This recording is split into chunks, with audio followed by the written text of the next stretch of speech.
ನಮಸ್ತೆ ಫ್ರೆಂಡ್ಸ್, ರಾಜ್ ಜಾಬ್ಸ್ಗೆ ಸ್ವಾಗತ. ಫ್ರೆಂಡ್ಸ್, ಗ್ರಾಮೀಣ ಅಭಿವೃದ್ಧಿ ಇಲಾಖೆ ನೋಡಿ, ಗ್ರಾಮ ಅಭಿವೃದ್ಧಿ ಇಲಾಖೆಯಿಂದ ನೇಮಕಾತಿ ಹೊಸ ಸೂಚನೆ ಆಗಿರುತ್ತೆ. ಬೋತ್ ಮೇಲ್ ಆ್ಯಂಡ್ ಫಿಮೇಲ್, ಪುರುಷ ಮತ್ತು ಮಹಿಳಾ ಅಭ್ಯರ್ಥಿಗಳು ಇಬ್ಬರು ಅರ್ಜಿಗಳನ್ನು ಸಲ್ಲಿಸಬಹುದಾಗಿರುತ್ತೆ. ಸಂಪೂರ್ಣವಾಗಿ ಸರ್ಕಾರಿ ಉದ್ಯೋಗಗಳು ಮತ್ತು ಕಾಯಂ ಉದ್ಯೋಗಗಳಾಗಿರ್ತವೆ ನೋಡಿ. Project manager 8 ಹುದ್ದೆಗಳಿದ್ದಾವೆ. ಹಾಗೆ BE/BTech ಕೇಳಿದ್ದಾರೆ. 30ರಿಂದ 45 ವರ್ಷದ ಒಳಗಿನವರು 21,000ದಿಂದ 82,000ವರೆಗೂ ಪರ್ ಮಂತ್ ಸ್ಯಾಲ್ರಿ ಆಗಿರುತ್ತೆ ನೋಡಿ. Regional manager 6 ಹುದ್ದೆಗಳಿದ್ದಾವೆ. ಎನಿ ಗ್ರ್ಯಾಜುಯೇಷನ್ ಕೇಳಿದ್ದಾರೆ. ಎನಿ ಡಿಗ್ರಿ 30ರಿಂದ 45 ವರ್ಷದ ಒಳಗಿನವರು 21ರಿಂದ 82,000ವರೆಗೂ ಪರ್ ಮಂತ್ ಸ್ಯಾಲ್ರಿ ಆಗಿರುತ್ತೆ ನೋಡಿ. Field officer 750 ಹುದ್ದೆಗಳಿದ್ದಾವೆ. ಹಾಗೆ ಎನಿ ಡಿಗ್ರಿ 21ರಿಂದ 40 ವರ್ಷದ ಒಳಗಿನವರು 20,000ದಿಂದ 75,000ವರೆಗೂ ಪರ್ ಮಂತ್ ಸ್ಯಾಲ್ರಿ ಆಗಿರುತ್ತೆ. ಅಕೌಂಟೆಂಟ್ 65 ಹುದ್ದೆಗಳಿದ್ದಾವೆ. ಡಿಗ್ರಿ ಕೇಳಿದ್ದಾರೆ. 21ರಿಂದ 45 ವರ್ಷದ ಒಳಗಿನವರು 19,000ದಿಂದ 63,000ವರೆಗೂ ಪರ್ ಮಂತ್ ಸ್ಯಾಲ್ರಿ ಆಗಿರುತ್ತೆ ನೋಡಿ. ಹಾಗೆ ಇನ್ನು ಕ್ಲರ್ಕ್ ನೋಡಿ, 90 ಹುದ್ದೆಗಳಿದ್ದಾವೆ. ಕ್ಲರ್ಕ್ 90 ಹುದ್ದೆಗಳಿದ್ದಾವೆ. ಎನಿ ಡಿಗ್ರಿ ಕೇಳಿದ್ದಾರೆ ಅಥವಾ PUC ಆದಂಥ ಅಭ್ಯರ್ಥಿಗಳು ಕೂಡ ಅರ್ಜಿಗಳನ್ನು ಸಲ್ಲಿಸಬಹುದು. 21ರಿಂದ 40 ವರ್ಷದ ಒಳಗಿನವರಾಗಿರಬೇಕಾಗತ್ತೆ. 19,000ದಿಂದ ನೋಡಿ ಇಲ್ಲಿ 63,000ವರೆಗೂ ಪರ್ ಮಂತ್ ಸ್ಯಾಲ್ರಿ ಆಗಿರುತ್ತೆ. ಹಾಗೆ ಕಂಪ್ಯೂಟರ್ ಆಪರೇಟರ್ ಹುದ್ದೆಗಳು 120 ಹುದ್ದೆಗಳು. ಟ್ರೈನಿಂಗ್ ಆಫೀಸರ್ 555 ಹುದ್ದೆಗಳು. ಲ್ಯಾಬ್ ಅಟೆಂಡೆಂಟ್ 20 ಹುದ್ದೆಗಳು. ಸ್ಟೋರ್ ಕೀಪರ್, ಸ್ಟೋರ್ ಸೂಪರ್ವೈಸರ್ 229 ಹುದ್ದೆಗಳು. Electrician 120, driver 72, ಪಿವನ್ 183 ಹುದ್ದೆಗಳಿದ್ದಾವೆ. ಹಾಗೆ ಹೆಲ್ಪರ್ 240 ಹುದ್ದೆಗಳು. ಗಾರ್ಡ್ 554 ಹುದ್ದೆಗಳಿದ್ದಾವೆ ನೋಡಿ. ಹಾಗೆ ಈ ಒಂದು ಹುದ್ದೆಗಳಿಗೆ ಪಿವನ್, ಹೆಲ್ಪರ್, ಗಾರ್ಡ್ ಹುದ್ದೆಗಳಿಗೆ 8ನೇ ತರಗತಿ. ಇನ್ನು ಡ್ರೈವರ್ ಹುದ್ದೆಗಳಿಗೆ SLC, electrician ITI, store keeper ನೋಡಿ ಹೈಸ್ಕೂಲ್ ಅಂದರೆ PUC ಆಗಿರಬೇಕಾಗತ್ತೆ. ಹಾಗೆ ಟ್ರೈನಿಂಗ್ ಆಫೀಸರ್, ಲ್ಯಾಬ್ ಅಟೆಂಡೆಂಟ್ ಈ ಹುದ್ದೆಗಳಿಗೂ ಕೂಡ PUC ಆದಂಥ ಅಭ್ಯರ್ಥಿಗಳು ಅರ್ಜಿಗಳನ್ನು ಸಲ್ಲಿಸಬಹುದಾಗಿರುತ್ತೆ. ಆನ್ಲೈನ್ ಅರ್ಜಿಗಳನ್ನು ಸಲ್ಲಿಸಬೇಕಾಗುತ್ತೆ. ಇದರ ಲಿಂಕನ್ನು ವಿಡಿಯೋ ಡಿಸ್ಕ್ರಿಪ್ಷನ್ ಬಾಕ್ಸಲ್ಲಿ ಕೊಟ್ಟಿರ್ತೀನಿ ನೋಡಿ. ಹಾಗೆ ಈ ಒಂದು ನೋಟಿಫಿಕೇಷನ್ನ ನಮ್ಮ ಟೆಲಿಗ್ರಾಮ್ ಚಾನಲಲ್ಲಿರುತ್ತೆ, ಅಲ್ಲಿ ಹೋಗಿ ಡೌನ್ಲೋಡ್ ಮಾಡಿಕೊಂಡು ಇನ್ನೂ ಹೆಚ್ಚಿನ ಮಾಹಿತಿಯನ್ನು ತಿಳ್ಕೊಳ್ಳಿ.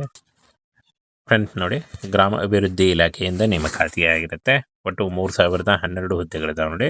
ಚಾಲಕ, ಕ್ಷೇತ್ರ ಅಧಿಕಾರಿ ಹಾಗೂ ಇನ್ನೂ ಹಲವು ಹುದ್ದೆಗಳಿದ್ದಾವೆ. 8ನೇ ತರಗತಿ ಮತ್ತು SLC ನೋಡಿ, 8ನೇ ತರಗತಿ ಮತ್ತು SLC ಹಾಗೂ PUC ಮಾಡಿದಂಥ ಅಭ್ಯರ್ಥಿಗಳು ಕೂಡ ಈ ಒಂದು ಹುದ್ದೆಗಳಿಗೆ ಆನ್ಲೈನ್ ಮೂಲಕ ಅಫಿಷಿಯಲ್ ವೆಬ್ಸೈಟ್ಗೆ ಹೋಗಿ ನೀವು ಅರ್ಜಿಗಳನ್ನ ಸಲ್ಲಿಸಬೇಕಾಗುತ್ತೆ. ಅರ್ಜಿ ಸಲ್ಲಿಕೆ ಡೈರೆಕ್ಟ್ ಲಿಂಕು ವಿಡಿಯೋ ಡಿಸ್ಕ್ರಿಪ್ಷನ್ ಬಾಕ್ಸಲ್ಲಿರುತ್ತೆ ನೋಡಿ.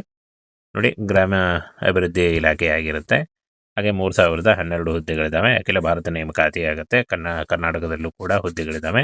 ಚಾಲಕ, ಕ್ಷೇತ್ರ ಅಧಿಕಾರಿ ಹಾಗೂ ಕ್ಲರ್ಕ್ ಇನ್ನು ಹಲವು ಹುದ್ದೆಗಳಿದ್ದಾವೆ ನೋಡಿ. ಸಂಬಳ 15,000ದಿಂದ 82,000ವರೆಗೂ ಪರ್ ಮಂತ್ ಸ್ಯಾಲ್ರಿ ಆಗಿರುತ್ತೆ ನೋಡಿ. ಇಲ್ಲಿ ಯೋಜನಾ ವ್ಯವಸ್ಥಾಪಕರು, ಪ್ರಾದೇಶಿಕ ವ್ಯವಸ್ಥಾಪಕರು, ಹಾಗೆ ಕ್ಷೇತ್ರ ಅಧಿಕಾರಿ, ಲೆಕ್ಕ ಪರಿಶೋಧಕ, ಗುಮಾಸ್ತ, ಕಂಪ್ಯೂಟರ್ ಆಪರೇಟರ್, ತರಬೇತಿ ಅಧಿಕಾರಿ, ಪ್ರಯೋಗಾಲಯ ಸಹಾಯಕ ಹಾಗೂ ಅಂಗಡಿ ಮೇಲ್ವಿಚಾರಕ, ಎಲೆಕ್ಟ್ರಿಷಿಯನ್, ಚಾಲಕ ಮತ್ತು ಪಿವನ್, ಸಹಾಯಕ ಕಾವಲುಗಾರ ನೋಡಿ. ಇಷ್ಟೊಂದು ಹುದ್ದೆಗಳಿದ್ದಾವೆ. ಈ ಒಂದು ಹುದ್ದೆಗಳಿಗೆ ಆಯ್ಕೆ ಮಾಡಿಕೊಂಡು ನೀವು ಅರ್ಜಿಗಳನ್ನ ಸಲ್ಲಿಸಬಹುದು. 8ನೇ ತರಗತಿ, 10ನೇ ತರಗತಿ, ITI, PUC, BE/BTech, any degree, ME MTech ಆದಂಥ ಅಭ್ಯರ್ಥಿಗಳು ಕೂಡ ಈ ಒಂದು ಹುದ್ದೆಗಳಿಗೆ ಅರ್ಜಿಗಳನ್ನ ಸಲ್ಲಿಸಬಹುದಾಗಿರುತ್ತೆ. ಯೋಜನಾ ವ್ಯವಸ್ಥಾಪಕರು BE/BTech ಕೇಳಿದ್ದಾರೆ.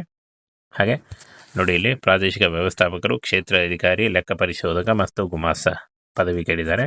ಹಾಗೆ ಕಂಪ್ಯೂಟರ್ ಆಪರೇಟರ್ PUC, ತರಬೇತಿ ಅಧಿಕಾರಿ SLC ಆಗಿರಬೇಕಾಗುತ್ತೆ. ಪ್ರಯೋಗಾಲಯ ಸಹಾಯಕ PUC, ಅಂಗಡಿ ಮೇಲ್ವಿಚಾರಕ SLC, ಎಲೆಕ್ಟ್ರಿಷಿಯನ್ ITI, ಚಾಲಕ SLC ಪಾಸ್ ಆಗಿರಬೇಕಾಗುತ್ತೆ.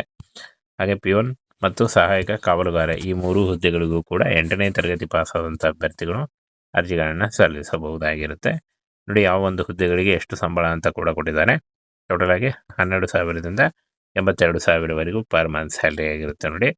ಇನ್ನು ಫ್ರೆಂಡ್ಸ್, ಈ ಒಂದು ವಯೋಮಿತಿ ಸಡಿಲಿಕೆ ಕೂಡ ಇರುತ್ತೆ. 18ರಿಂದ 40 ವರ್ಷದ ಒಳಗಿನವರಿಗೆ ವಯೋಮಿತಿ ಸಡಿಲಿಕೆ ಕೂಡ ಇರುತ್ತೆ ನೋಡಿ. OBC ಅಭ್ಯರ್ಥಿಗಳಿಗೆ 3 ವರ್ಷ, SC ಅಭ್ಯರ್ಥಿಗಳಿಗೆ 5 ವರ್ಷ ಹಾಗೂ PWD ಅಭ್ಯರ್ಥಿಗಳಿಗೆ 10 ವರ್ಷಗಳ ವಯೋಮಿತಿ ಸಡಿಲಿಕೆ ಕೂಡ ಇರುತ್ತೆ. ಇನ್ನು ಅರ್ಜಿ ಶುಲ್ಕ ನೋಡಿ, ಎಲ್ಲ ಇತರೆ ಅಭ್ಯರ್ಥಿಗಳಿಗೆ 650 ರೂಪಾಯಿ ಇದ್ದರೆ, SC, ST, OBC, EWS ಅಭ್ಯರ್ಥಿಗಳಿಗೆ 490 ರೂಪಾಯಿ ಇರುತ್ತೆ ನೋಡಿ. ಪಾವತಿ ಮಾಡುವ ವಿಧಾನ ಆನ್ಲೈನ್ ಮೂಲಕ, ಕ್ರೆಡಿಟ್ ಕಾರ್ಡ್, ಡೆಬಿಟ್ ಕಾರ್ಡ್ ಅಥವಾ ನೆಟ್ ಬ್ಯಾಂಕಿಂಗ್ಗಳ ಮೂಲಕ ನೀವು ಪೇ ಮಾಡಬಹುದಾಗಿರುತ್ತೆ. ಇನ್ನು ಆಯ್ಕೆ ಪ್ರಕ್ರಿಯೆ ಲಿಖಿತ ಪರೀಕ್ಷೆ ಮತ್ತು ಸಂದರ್ಶನದ ಮೂಲಕ ಆಯ್ಕೆಯನ್ನು ಮಾಡಿಕೊಳ್ಳಲಾಗುತ್ತೆ ನೋಡಿ. ಲಿಖಿತ ಪರೀಕ್ಷೆಯಲ್ಲಿ ಪಾಸ್ ಆದಂಥ ಅಭ್ಯರ್ಥಿಗಳಿಗೆ ಸಂದರ್ಶನವನ್ನು ನಡೆಸಿ ಆಯ್ಕೆಯನ್ನು ಮಾಡಿಕೊಳ್ಳಲಾಗುತ್ತೆ. ಆನ್ಲೈನ್ ಮೂಲಕ ಅಫಿಷಿಯಲ್ ವೆಬ್ಸೈಟ್ಗೆ ಹೋಗಿ ಅರ್ಜಿಗಳನ್ನು ಸಲ್ಲಿಸಬೇಕು. ಅರ್ಜಿ ಸಲ್ಲಿಸುವಾಗ caste income certificate, photo, educational documents ಮತ್ತು ನಿಮ್ಮ ಆಧಾರ್ ಕಾರ್ಡ್ ಇಷ್ಟನ್ನು ತೆಗೆದುಕೊಂಡು ನೀವು ಆನ್ಲೈನ್ ಮೂಲಕ ಅರ್ಜಿಗಳನ್ನು ಸಲ್ಲಿಸಬೇಕು. 7 ಜನವರಿ 2026 ಅರ್ಜಿ ಸಲ್ಲಿಸಲಿಕ್ಕೆ ಕೊನೆಯ ದಿನಾಂಕ ಆಗಿರುತ್ತೆ ನೋಡಿ. ಈ ಒಂದು ಕೊನೆಯ ದಿನಾಂಕದೊಳಗಾಗಿ ನೀವು ಅರ್ಜಿಗಳನ್ನು ಸಲ್ಲಿಸಬಹುದು.